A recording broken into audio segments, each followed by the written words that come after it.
Coming at you from my vape room in Winter Garden, I'm Marino the Vape God, and I'm here to talk to you about the Suorin Air. This guy's really cool. It's a little credit card sized vape. It runs off a pod based system. Tiny little dude like this has a 400 milliamp hour battery thrown inside of there, which doesn't sound like a lot, but because this operates in the 13 to 16 watt range, it really doesn't draw power very quickly, which is awesome. I usually get about 7 hours of battery life out of this, which is ridiculous. I normally don't even get that with like a triple battery vape. So that's really cool, very pleased with that. It has a very nice tight draw. It's a mouth to lung device, runs off of a 1.2 ohm coil. It's excellent. Mouth to lung vaping has been overlooked for a good while in the industry while sub ohm was blowing up and stuff. So it's nice to see that this is coming back a little bit. So big feature about this guy is that it uses a refillable pod. All right, the pod holds 2 milliliters. It's supposedly good for 5 refills. I found that I got a lot more than 5 refills out of it. I used it for about 8 days before my first one burnt out. And it has an atomizer inside of it, right here. You can see it a lot better in person, holding it up to the light. But once the atomizer burns out, you just toss out the whole pod, get yourself a new one, refill it, easy peasy.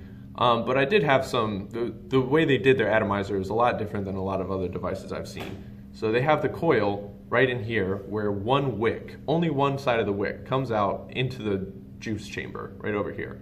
And then it has another side of the wick that just droops down into nothing over here. It's a very curious setup to me. I don't feel like it wicks as quickly as it could. As a result, it takes a couple minutes, at least like 5 or 10 minutes to prime a pod when you have a brand new one. And when you're hitting the device, it's not uncommon to get yourself a dry hit, which sucks. But the device has a hard on-off switch right here, which at first I thought was dumb for a device with no buttons, but after I got a dry hit or two, I realized that that's where that guy comes in. You just flick that switch off, you do a couple of pulls to get more juice into your wick, and you're set. It's super duper easy, very nice. The flavor on it's fantastic.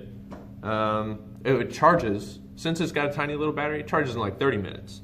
At first I was a little confused. Their charging light scheme is a little funky, but you get past it pretty quick. You realize it charges in no time anyways. I don't know, that's really all I gotta say about that. This guy's really sweet. Check it out. Not bad for a little dude. And the weird thing is, you vape it out of the corner. The mouthpiece is right here.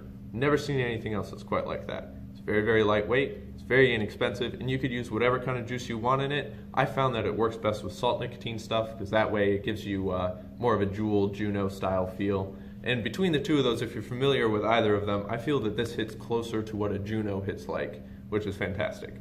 So thanks for watching. Definitely check it out. Suorin Air, totally worth your time. Thank you.